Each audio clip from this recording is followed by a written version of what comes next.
Fil-ġimgħa li għaddiet il-midja tal-Partit Nazzjonalista nefħet parti mid-diskors tal-eks President tar-Reġjun Sqalli Raffaele Lombardo wara li dan għamel referenza għall-ekonomija Maltija u l-Isqallija għandha timxi fuq l-eżempji tagħha. Fil-fatt, fil-ħarġa tal-mument tal-ħadd 19 ta' Awwissu, dawn ikkwotaw lil Lombardo jgħid hekk: "Namru l-Isqallija fuq il-mudell ta' Malta." Li l-midja tal-Partit Nazzjonalista ħallit barra kien li l-eks President Sqalli qed jiġi investigat dwar konnessjonijiet mal-mafja ta' Cosa Nostra u sensiela oħra ta' skandli ta' korruzzjoni fost l-oħrajn.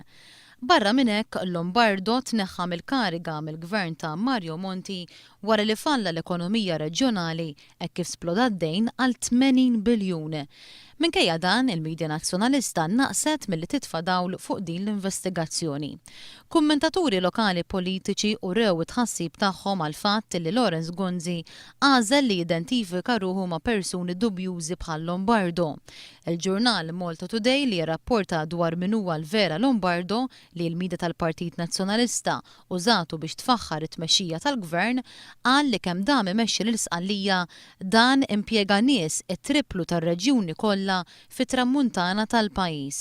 Fost in-nies li impjega huwa daħħal ħaddiema tal-foresti f'reġjun illi lanqas jeżistu foresti. Huwa ta' wkoll bosta kuntratti ta' xogħlijiet fi Sqallija lil kumpanniji b'rabtiet mafjużi u llum huwa meqjus bħala lebrus politiku u ħadd ma jrid imismiegħ.